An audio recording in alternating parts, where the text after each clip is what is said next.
Once again, ladies and gentlemen, boys and girls, and children of all ages, you're now tuned into the Investor Show. As always, this is your gracious host, the Prince of Investing, Prince Dykes, coming to you guys and girls live all the way from the beautiful city and state of Denver, Colorado. Don't forget to hit that like, subscribe, comment, and share button. And as always, I don't have a lot of time, and I definitely know you guys and girls don't have a lot of time, so we're going to jump straight into it. So today we got a very awesome guest, returning guest coming back. You know, we got the Broncos 50 Super Bowl champ, broadcaster, author, real estate investor, speaker, you name it. He's doing it. I love watching him, seeing him, what he's doing, coming out, giving people opportunities, financial literacy, economical literacy council, and all those things. But without further ado, I'm going to go ahead and bring him in and announce him. Y'all give a loud round of applause for my guest, Mr. Ron Harris. How you doing today, sir? Doing great, Prince. Great to be back with you and great to have fun. And congratulations again on all the education and success that you've had. Oh, yeah, definitely. Speaking of education, something that I saw that you're going to be doing here on September 13th with a good friend of mine and good friend of yours, of course, you know, Broncos Ring of Famer, number 80, Rod Smith here, Economical Literacy Council, Focus on Finance. Yeah. Tell us about the Focus on Finance and what this is about. Yeah, so the Focus on Finance is an event with myself and Rod Smith. Rod actually gave me a lot of my first lessons in the NFL, whether I listened to him or not about money. You're going to have to show up and find out. But the big thing, Economic Literacy Colorado, we teach teachers to teach students about financial literacy. And I think in the future, we'd like to work with a coalition to help make sure that financial literacy is a part of high school curriculum because it's such an easy thing to learn and it makes such a great difference in your life. So going to bring Rod Smith and myself together and talk about money a little bit. Okay, that's always a good conversation. I'm looking forward to be there. For people out there who wants to know more about it or see more about it, they could tune in to, I think it's Economical Literacy. Yeah, econlitco.org, I believe. Econlit to get more information on that. You know, great organization. Yes. You know, I definitely love Debbie, everything she's done, all the collaborations we've done and things like that, and definitely be there to support you. Now, next thing I want to get into was, as of lately, right? When it come down to real estate, you've been making some investments out here in Denver. Denver's a hot market. Yes. How do you feel? What do you think about that? Well, you know, I'm big on multifamily units. I do not like vacancy, right? So, but there's tremendous opportunity, especially with rates rising already. You're seeing some prices come down. And the big thing too, real estate's about the art of negotiation. And if you know the numbers that you need, you know the numbers that you want, that can make a big difference. And doesn't matter where rates are. If somebody's trying to sell a house or a apartment building that their grandfather or father owned, they may not, care about losing $500,000 because they're making $3 million, right? So you have to be able to negotiate these things and pick your spots. So I'm interested next in the development side. There's a lot of wealth building there in terms of being involved, and you can have the houses that you build or apartments that you build use, Prince and Ryan's nails, Prince and Ryan's, lumber. Now we're contracting that lumber, but you get to kind of overwrite that whole situation. And development's the next game for me in real estate. And I'm looking forward to slowly getting into that. Okay, well, don't forget about me when you out there doing that. Man, I can't. You know what I'm saying? So I may not be able to get the whole. I could get a couple nails. If you need a bucket of nails, I'm your guy, right? I can get a bucket of nails. I need to source the materials. So there you go. All right. Now, speaking of this, something you told me before the show that was very interesting. You spoke about a WNBA team coming to Denver. Tell us more about that, a WNBA team coming to Denver. Yeah, I believe the city needs it. I believe the city needs the WNBA. It's amazing what the WNBA has done. 40% increase in viewership, increase in team values. And as a father of a daughter, I have 3 kids and one daughter. And as a father of a daughter, I'd love to bring her into the front office of, the Denver WNBA team and show her all the opportunities that women have in sports and to create those opportunities and to create those examples for our community here. We're one of the few sports towns that has all 4 professional sports, and that's growing because of soccer. Now you have the soccer team, 2 lacrosse teams. It's time to put a women's NBA team here in Denver. And, sometimes you just got to go after a good idea and do the work to see if it can happen. Okay. Well, let's speak about from the investor side, right? So the WNBA team that's coming here to Denver, how can people get involved? Are you open? Are you looking for active investors? What are you looking to do? Well, we want people involved. Absolutely. So anybody who's got a passion for sports and sports ownership, absolutely reach out. You can find us on Instagram and Twitter. And the big thing too, we want this to be, successful teams create communities, and we want this to be a community effort. So one of the things we've talked about in the ownership group, just to begin with, making sure that there's practices maybe throughout the Denver metro area that allows fans to know, where the team is, but also we love teams that we know the people. And, many of the women in the WNBA are amazing in their stories of accomplishment, survival, intensity. And we want to make sure that the community supports the team as well. So there'll be plenty of opportunities for ownership or, season tickets and things like that. And being a former player, I also know there's a lot more room for experiences you can give to ticket holders, to youth. And that's going to be a big part of what we do too, because fans spend their hard-earned money, and the access in some of the leagues is so restrictive, and it doesn't have to be that way. So we're looking at bringing this WNBA team here to Denver, and hopefully that happens. And the good thing is when you invest and you're financially secure, you can take risks without losing anything. So that's what we're doing. Now, one of the things I want to talk about too, speaking about access being so restrictive. So, I was telling you about Saturday, little Wesley, my son's going to be out there playing the mascots for the little Broncos. Love it. And I wanted to be out there on the field. Why ain't he on the field, Ryan? I'll tell you what, man, it's a lack of access right there. Missed opportunity.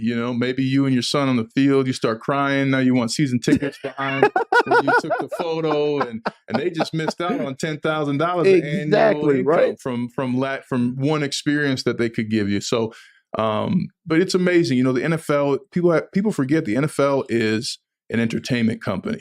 And there's a certain mystique to having a velvet rope, and there's a lot of money on that field. Somebody trips someone, or you make a divot because you want to mark the spot where you and little Prince hung out, or Wesley, and then all of a sudden somebody trips, tears an ACL, and the team's out. So there's a lot of that happens as well. But one of the things many of the things I love about the new ownership of the Broncos, not only the diverse ownership group, but this is a chance for ownership everywhere to look at how can we include fans. And I think that COVID, having fans out of the building, really increased the opportunities for teams to see where they can reach out and connect with fans again. Okay. Well, cool. Let's get into the next thing here. You wrote a book, right? Yes. The Mindset of Mastery from NFL not the Hall of Fame, but NFL Super Bowl Champ. Yes. Right. And tell us about that book. I know it's on Amazon and things like that. Go check it out on Amazon if you want to check it out. But tell us more about your book. You being a Super Bowl 50 champ, playing with Peyton Manning, winning that Super Bowl champ with Brandon Marshall said what's up too. All right. Yeah. Hey, man, the number one thing about that Super Bowl 50 team is that was the greatest team I'd ever been on. And one of the guys, I hadn't talked to him for 3 years, called me up, and we're having, coffee next week. So the great thing, though, why I wrote that book, one, to be like you, to be a black selling author. And two, there are 1,600 players in the NFL every year, but 53 call themselves champions. How does that happen? Wow. And it all comes down to your mindset. You and I have faced what may have seemed at times insurmountable obstacles, yet we overcame them. So since you are going to overcome every situation in your life, how about you decide what that looks like beyond the obstacle, and decide what you're going to do when you're faced with fear. As parents, our kids are afraid of things that we're not afraid of anymore, but it's always refreshing because you remember there's a human feeling with fear to either, fight or flight. Well, what's your process as an adult? Something doesn't go well, whether it's a test or whether it's a situation or an investment, that's fine. You are the source. You can continue to find your opportunities. And I talked about the tools I used, and one of the biggest ones are the phrases, I am, I can, I will. I would say that to myself, said the night before the Super Bowl. I am terrified my greatest achievement is going to be my greatest failure if we lose this game. I'm also prepared. I am ready. I am excited. I can put on my pads. I can go kick the crap out of somebody, and I will be a champion. And just saying these things, studies show that when we speak things out loud, our brain believes it's real. Visualization is real. And one of my favorite quotes of all time by one of the greatest champions of all time, Muhammad Ali, he said, I am the greatest. I called myself that before I knew I was. And so I've been there where you have self-doubt. I've been there when you face an obstacle and you don't think you have it. And the truth is you do. And sometimes we just have to project our success, provided we're willing to do the work. And that simply comes down to your mindset. I wanted to play in the NFL. I didn't care that I had 4 back surgeries. I didn't care that I had a total toe dislocation. I didn't care that I almost lost my leg. I wanted to play in the NFL, and I was willing to do that. And when you're on the field in the NFL, you can feel when you're playing against somebody that's not willing to do the things to win. And that all comes down to mindset. And that's football and life. Now, you say you can feel when somebody's not willing to win. So you was a tackle. So when you go in there, you go to hit somebody, how do you know, like, oh, this person ain't trying to win? You could tell because they'll make the wrong move. You'll see something like if I'm a tackle and I'm blocking you and the run's going outside of my left shoulder, I'll hit you, put my big old paws on you, grab you, try and push you back, and then maybe you duck to the inside. Well, I know the ball's going outside, so you just made a choice about what you were willing to do. And some of it too, are you willing to accept the coaching and the information you're getting during the week to execute on the field? Because then you might have known, hey, when they try and get your outside shoulder, that ball's going way out there, turn and run. Well, if you don't do that, you're not willing to win. And I learned a lot about this willingness because I got fired. I got drafted in 2007, got released. I call it fired in 2011 because I was arrogant and unwilling. I didn't listen to everything. I thought I had it made. And it was the best thing that ever happened to me in my career because it allowed me to take ownership of my role and my failure and decide that it would never happen again. Okay. Now, just a few hours ago, President Biden came out. So he's canceling $10,000 worth of student loans for families up under $250,000 or, single people up under $125,000. Yes. How do you feel about student loan cancels? Well, and he announced that $3 billion more was going to go to Ukraine's military aid. So, there's a lot of spending. Listen, it's ridiculous that we've taken advantage of people who go to college and force that to restrict them from opportunities in the future. I mean, if you get a degree and I firmly believe, and I've educated myself on this topic, a lot of the same things people say about free college, they said about free high school. So think about if we had to pay for high school, right? Yeah. College is necessary for skills. Now, may not be as necessary in bricks and mortar colleges as it was, but you need a skill.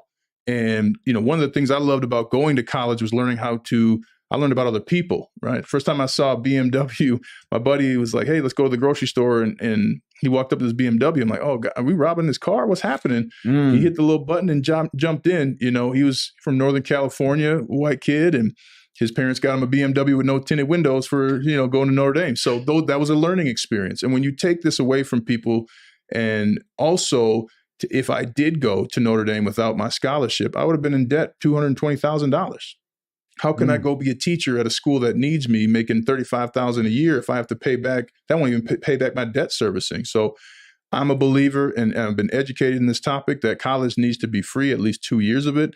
And the fact that we're allowing for the deferment or the cancellation of debt is fantastic, because those are monthly payments that are now going directly into the consumer, which will then go to our economy or hopefully into investments and economy. This is what we need. And we need to start making some advancements as a society. And this is one of them. All right. Now, what do you got to say to the person that says, all right, Mr. Harris, I get it. Everybody wants the free lunch, but who's going to pay for this free lunch? What do you got to say? Hey, some schools are saying, hey, we have bills to pay. We got to keep the lights on, the water on. What should we do? Should all the schools be owned by the government? What do you got to say to that? Well, I think there's always going to be a place for private institutions, number one. So if you have an issue and you really want to pay for your college, go ahead and do that. The big thing, whether it's schooling, investing, social economics, everyone doesn't have your experience.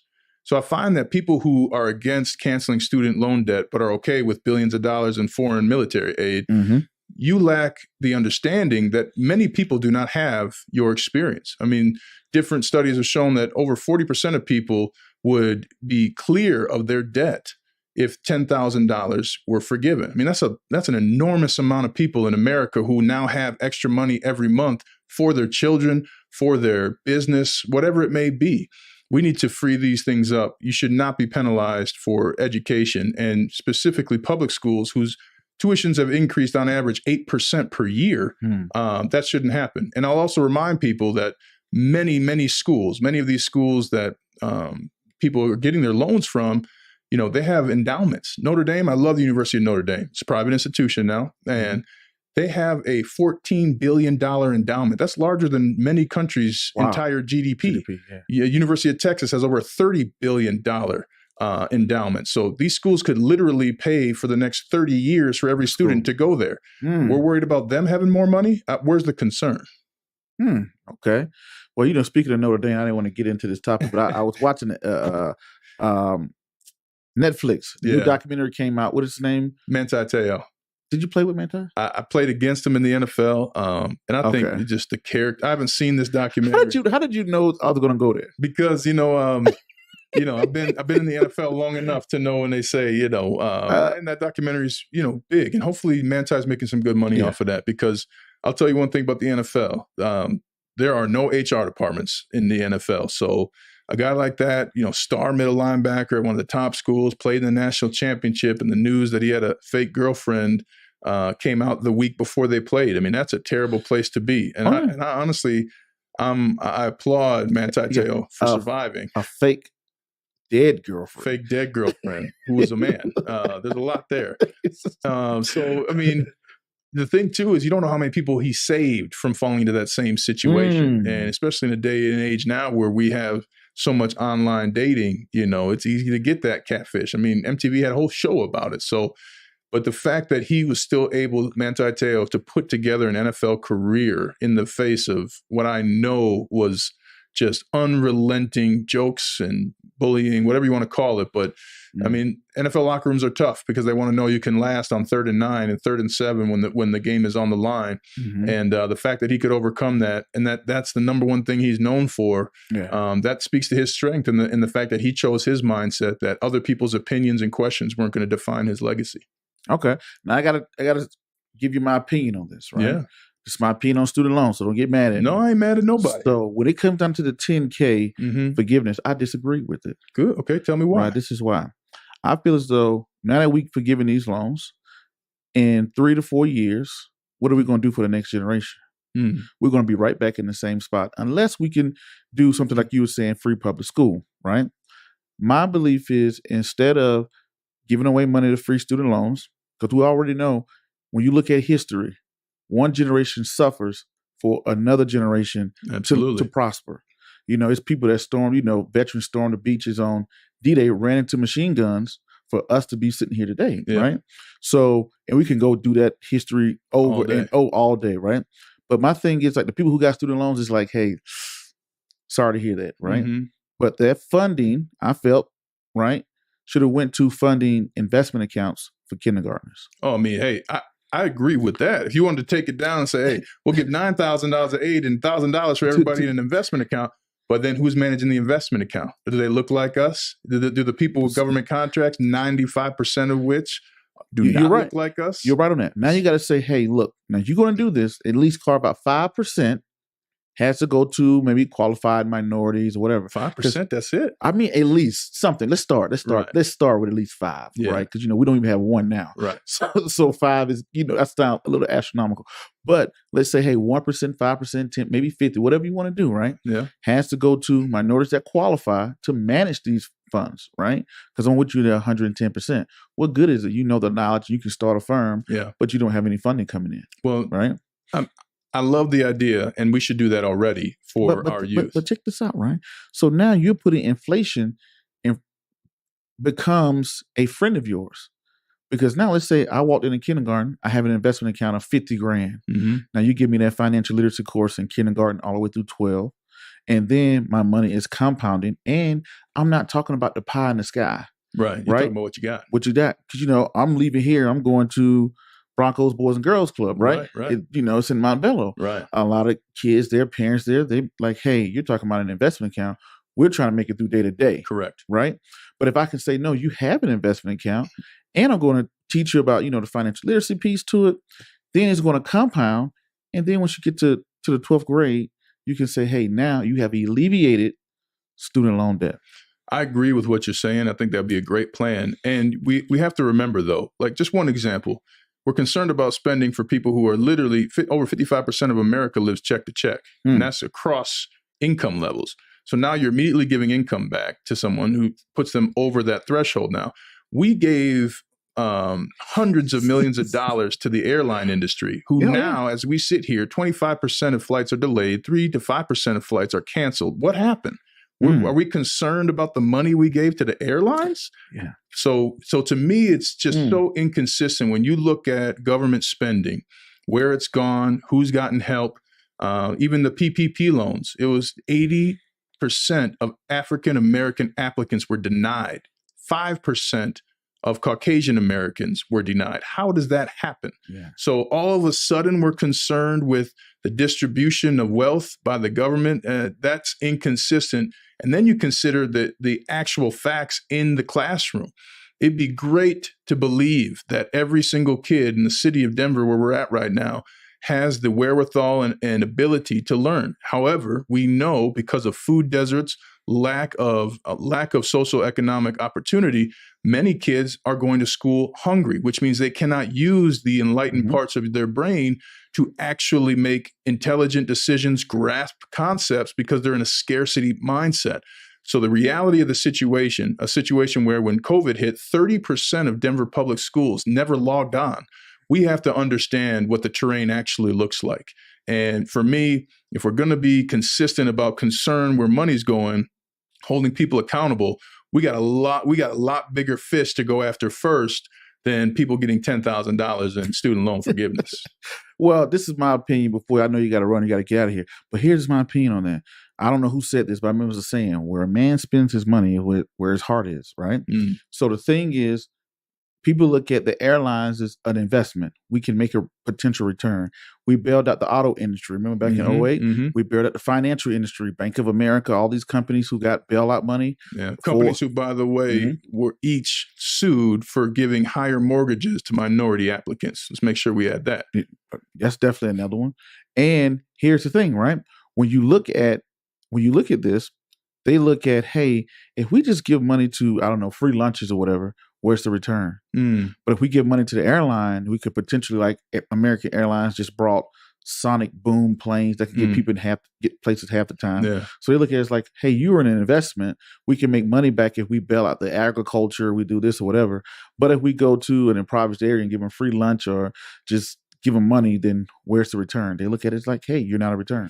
Statistically proven there'll be a return in lower costs in crime, higher incomes that bring in higher revenue, as well as innovation. So to someone who would say that, I'd say, let's look at all the facts. When you actually feed children, give them a brain they can learn on, allow them to find the things that they have a passion for, that turns into projects that then stay in the Denver metro area. So absolutely, if you're looking at it from that regard in terms of an ROI, sure. And like you said, a man, where he spends his money is where his heart is. Do we care more about the airline industry than kids in school? So that's the consistency that we have to be honest about. And these conversations are great because we don't have to have the same opinion. What can we do together? Think about it, Ryan. But the people who are writing that check, their kids in private school.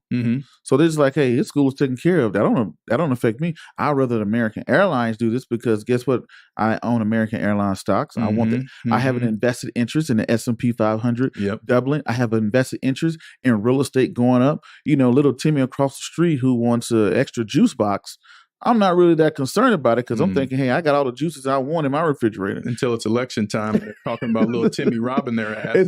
Broke and, they're missing their nest egg. So, exactly. I mean, we have to understand the dynamics of the depths and opportunities we have when we educate our youth, feed them, and give people money month to month. They would have been paying for loans that probably now are subjects that are outdated, right? I mean, business, if you didn't have a computer, like we didn't have computers and we had computer desktops, right? When I was in college. But if you got a business degree in 1980, you've had to learn a whole new skill set by 2022.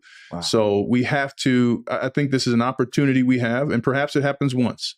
And then we put together some way to create the income for the government to allow people to get some education and build a skill that pays them money. All right. Well, Ryan, that's going to be our time today. We could talk forever. I know, right? I love chatting with you, brother. It's so good to see you. Oh, yeah. Nice to see you too. Glad. And thank you for stopping by. And I think that one thing that you do, I meet a couple of athletes, seen a lot of them, seeing how they do their things, whatever. But one thing that I want to commend you on doing very brilliantly, you market yourself very well. You're still with the Broncos. I didn't even hit on about you being in the Broncos booth. Being in the booth, calling the preseason games. Congratulations on that, right? But still staying in the community. Absolutely. That's a very big key. Some people are secluded, right? And it's just that, hey, in the community, you have a lot of people that are doing great things that have platforms that can help your cause, get you to move things even faster. Like, and I didn't even know about the WNBA team. Yeah. Right. But I'm glad to know about it now. So. Well, this is the number one way we can affect our community. Financial literacy is such a major key that makes a huge difference. Whoever's listening, own what you buy. You like going to Target, stopping at Starbucks and getting some Nike shoes, buy those stocks. Empower yourself. Every single nanny, babysitter we've had for our kids, I've taught them how to invest, and they're investing now. One of them just texted me the other day. They're buying more companies issued stock at a discount. Those are the things that make just generational differences. And you give us this platform, and you give the educational opportunity for others. So I'm just a reflection of you, my brother. I appreciate it. Well, that's going to be our time. Until the next video, podcast, cartoon, or whatever else crazy you see me doing around the globe. Y'all know my name is Prince Dykes. This is Ryan Harris. Peace, be safe. I'm out. Thank you.